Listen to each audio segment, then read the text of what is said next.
Good morning बच्चों। जैसे कि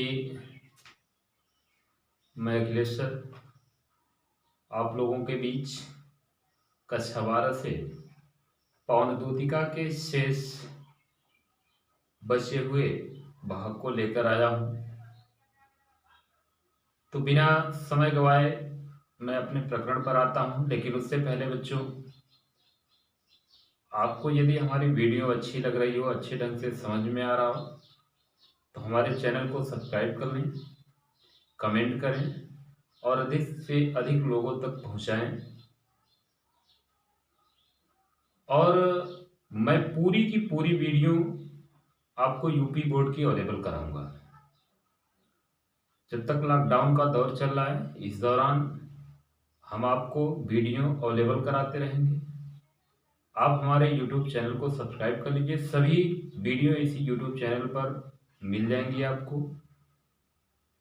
दिन प्रतिदिन मैं आपके साथ लगा हूं।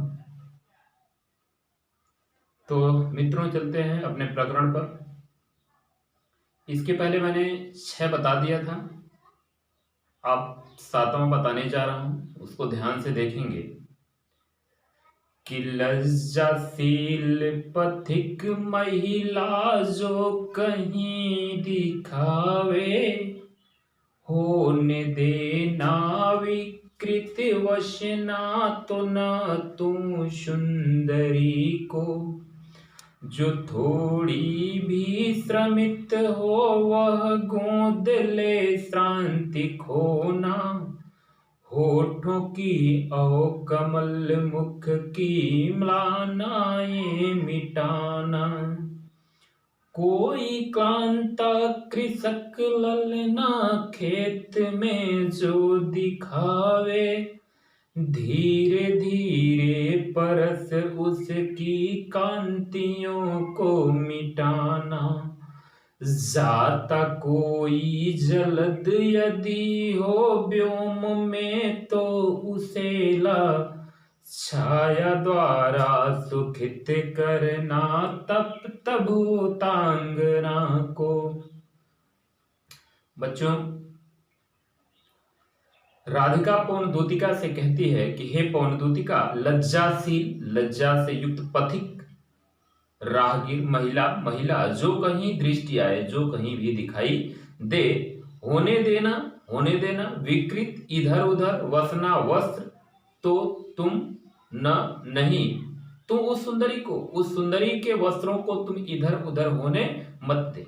राधिका पौनद्योतिका से कहती है कि हे पौनद्योतिका, जिस रास्ते से तुम जा रही हो, यदि उस रास्ते में कोई लज्जाशील महिला दिखाई दे तो तुम उसके वस्त्रों को अपने वेग से विकृत मत होने देना, इधर उधर मत होने देना। जो थोड़ी भी श्रमित, यदि तुम्हें ऐसा प्रतीत हो कि वह थकी हुई है, श्रमित थकी हुई है, तो गोद ले श्रांति खोना, तो तुम उसे अपनी गोद में ले लेना और ले करके उसकी थकावट को दूर कर देना। होठों की और कमल मुख की म्लानाएं मिटाना। उसके होठों की जो रूखापन है, सूखापन है, कमलवत मुख की जो मलानता है, मुरझाने की स्थिति है, रूखापन सूखापन है, उसको दूर कर देना। उसके होठों की और कमलवत मुख की मूर्छा को, रूखेपन को दूर कर देना। उसके चेहरे को नवीन तरोताजा बना देना। कोई क्लांता कृषक ललना खेत में जो दिखा, कोई क्लांता थकित या थका हुआ, कृषक ललना किसान खेत में कहीं दिखाई दे। यदि हे पौनद्योतिका, यदि तुम्हें कहीं रास्ते में कोई किसान खेत में काम करता हुआ दिखाई दे, धीरे धीरे स्पर्श करके उसकी क्लांतियों को मिटाना, उसकी थकावट को दूर कर देना। यदि तुम्हें खेत में काम करता हुआ कोई किसान दिखाई दे तो उसके निकट जाना और जा करके उसके शरीर को स्पर्श करना और स्पर्श करके उसकी थकावट को दूर कर देना, उसकी क्लांतियों को हटा देना। जाता कोई जलद यदि व्योम में हो तो उसे ला। और सुनो, यदि आकाश मंडल से कोई बादल का टुकड़ा जा रहा हो तो उसे अपने हवा के वेग से उठा लाना, आकाश मार्ग से उसे उठा लाना, छाया द्वारा सुखित करना, और उस बादल की छाया के द्वारा सुखित करना तप्त भूतांगना को, गर्मी से तप रहे उस प्राणी को अर्थात उस किसान को। हे पवन दूतिका, तुम अपने वेग से उस बादल के टुकड़े को लाना और ला करके जो थकित व्यक्ति है, श्रमित जन है, किसान है, उसकी थकान को दूर करना और उसे उसकी छाया द्वारा सुख प्रदान करना। आगे देखते हैं बच्चों कि जाते जाते पहुंच मथुरा धाम में, उत्सुका हो न्यारी शोभावर नगर की देखना मुग्ध होना। तू होवेगी चकित लख के मेरु से मंदिरों को, आभा वाले कलश जिनके दूसरे अर्क से हैं। देखे पूजा समय मथुरा मंदिरों मध्य जाना, नाना वाद्यों मधुर स्वर की मुग्धता को बढ़ाना।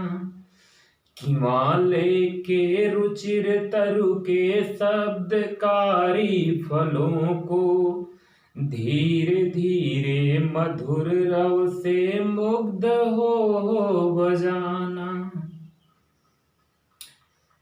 आगे राधिका पवन दूतिका से कहती है कि जाते जाते पहुंच मथुरा धाम में उत्सुका हो, कि हे पवन दूतिका, जब तुम मथुरा धाम में पहुंचोगी, जाते जाते जब तुम मथुरा धाम में पहुंचोगी, पहुंच करके अत्यंत उत्सुक हो जाओगी, लालायित हो जाओगी। अन्यारी शोभा वर नगर की देखना, मुग्ध होना।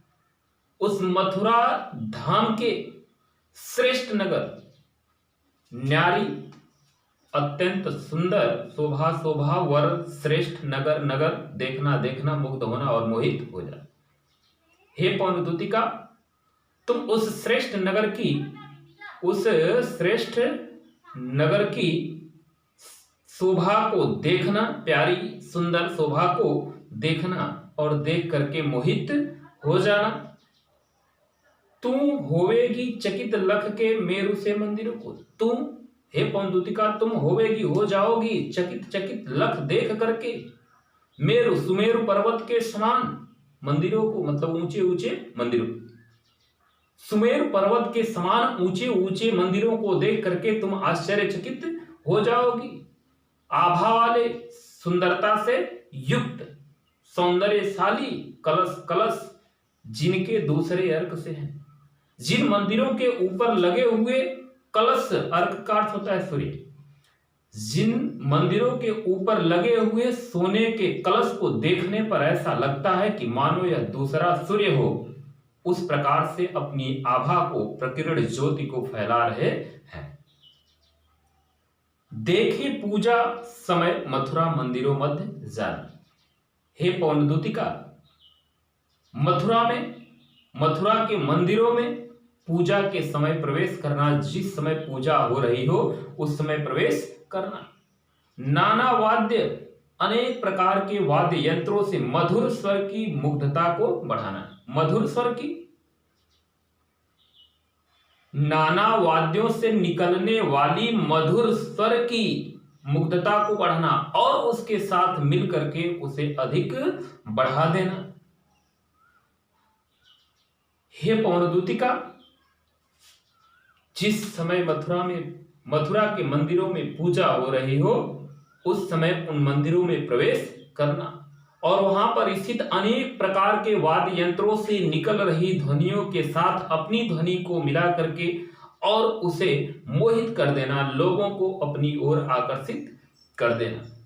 कीवा का अर्थ होता है अथवा, लेके रुचिर शब्दकारी फलों को, अथवा लेकर के रुचिर अच्छे लगने वाले तरु वृक्ष के शब्दकारी फलों से उत्पन्न तरु के, वृक्ष के शब्द उत्पन्न करने वाले फलों को लेकर के उन्हें धीरे धीरे मधुर रव से, धीरे धीरे मधुर ध्वनि से मुग्ध हो बजाना। कहने का तात्पर्य यह है कि वहां पर जो भी झाड़ियां हैं, फूल हैं, फल हैं, वृक्ष हैं, उनके बीच में तुम उनके अनुसार वेग से चलना, ताकि उनकी और सुंदरता बढ़ जाए और अच्छा लगे। उसकी ध्वनि के साथ अपनी ध्वनि को मिला करके और अच्छा बना देना। आगे देखते हैं। तू देखेगी जलद तन को, जा वहीं दग्धता होंगे लोने नयन उनके ज्योति उत्किरणकारी। मुद्रा होगी वरवदन की मूर्ति सी सौम्यता की, सीधे साधे वचन उनके सिक्त होंगे सुधा से। नीले फूले कमल दल सी गात की श्यामता है, पीला प्यारा वसन कटी में पहनते फबीला। छोटी काली अलक मुख की कांति को है बढ़ाती, सदस्त्रों में नवन तन की फूटती सी प्रभा है। हे पवनदूतिका, तू देखेगी, तुम देखोगी जलद तन, बादल के समान वर्ण वाले अर्थात प्रभु श्री कृष्ण को। जा वहीं तग्धता हो, तग्धता का अर्थ होता है लीन। हे पवनदूतिका, तुम बादल के समान वर्ण वाले जब प्रभु श्री कृष्ण को देखोगी तो देख करके उन्हीं के ऊपर लीन हो जाओगी, आकर्षित हो जाओगी। होंगे लोने नयन, उनके नेत्र अत्यंत सुंदर होंगे। लोने का सलोना होता है। उनके नेत्र अत्यंत सलोने होंगे, सुंदर होंगे और उनके नेत्रों से उत्किरणकारी ज्योति उत्पन्न हो रही होगी, प्रखर ज्योति उत्पन्न हो रही होगी। मुद्रा होगी वरवदन की, मूर्ति सी सौम्यता सी। मुद्रा स्थिति होगी वरवदन की, श्रेष्ठ मुख की। उनके जो मुख की आभा होगी वह मूर्ति सी सौम्यता, मूर्ति की सुंदरता की भांति होगी।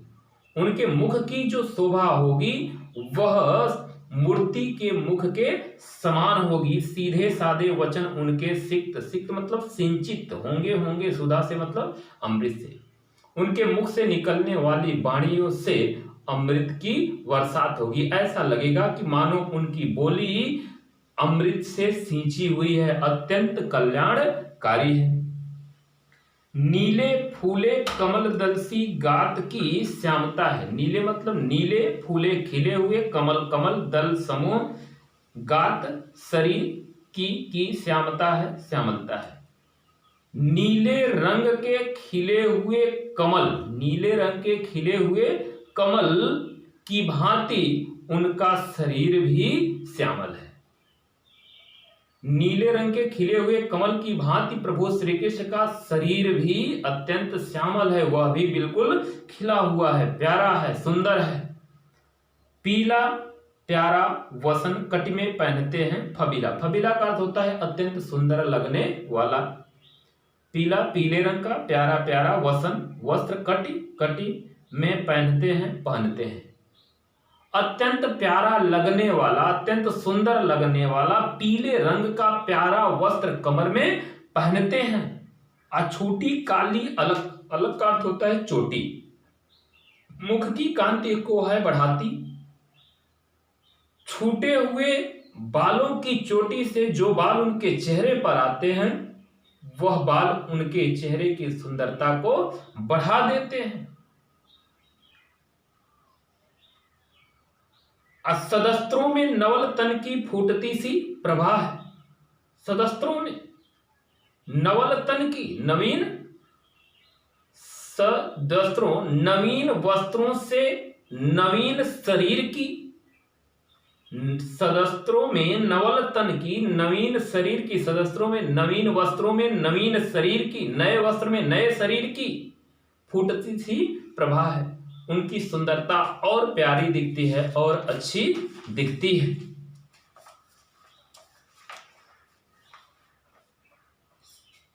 और देखते हैं आगे।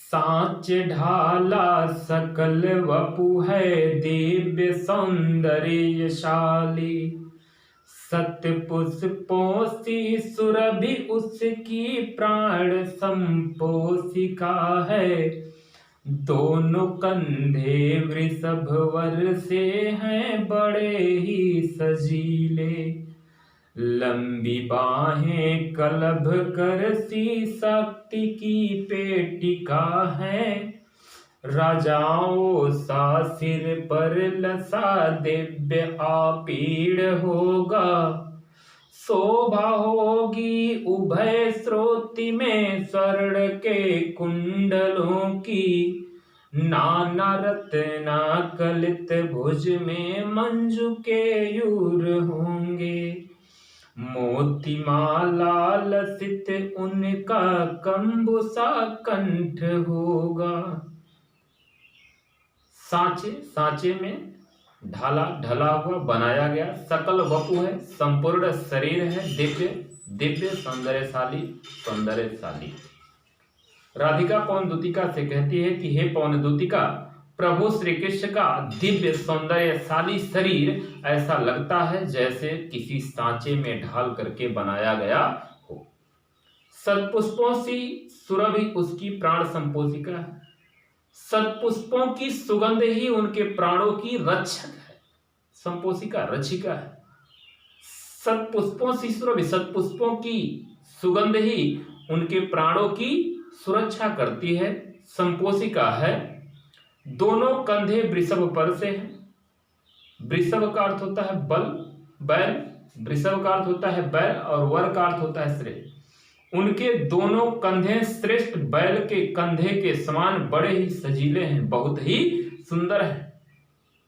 लंबी बाहें कलभ कर सी, लंबी लंबी बाहें, भुजा, कलभ कर हाथी के सुंड, कर का अर्थ होता है, कलभ का अर्थ होता है हाथी, कर मतलब हाथ, तो हाथी का हाथ अर्थात सुंड की शक्ति की पेटिका है। उनकी लंबी लंबी भुजाएं हाथी के हाथ अर्थात सुंड के समान शक्ति की पिटारी है, शक्ति की पेटिका है। राजाओं सा सिर पर लसा दिव्य आपीड़ होगा। जब तुम प्रभु श्री कृष्ण को देखोगी तो उनके माथे पर, सिर पर राजाओं की भांति एक मुकुट सुशोभित होगा। आपीड़ का अर्थ होता है मुकुट, दिव्य मतलब दिव्य। उनके माथे पर दिव्य मुकुट सुशोभित होगा।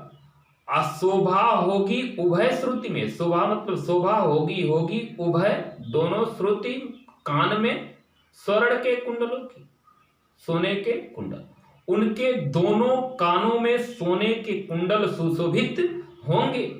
नाना अनेक प्रकार के रत्न कलित, रत्नों से निर्मित या बने हुए, भुज में मतलब भुजाओं में मंजू सुंदर केयूर होंगे, बाजू बंद होंगे। अनेक प्रकार के रत्नों से निर्मित उनकी भुजाओं में बाजू बंद नामक आभूषण होंगे। मोती माला लसित, मोतियों की माला से सुशोभित होगा, लसित होगा। उनका कंबुसा, कंबु का अर्थ होता है शंख के समान सुरीले, अकंठ मतलब गर्दन, शंख के समान सुरीले गर्दन मोतियों की माला से सुसज्जित होंगे। तो प्यारे बच्चों, अब इसके बाद अगली वीडियो आगे आपको मिलेगी। धन्यवाद। पुनः एक बार आप हमारे चैनल को सब्सक्राइब करें, शेयर करें और अधिक से अधिक लोगों तक पहुंचाएं।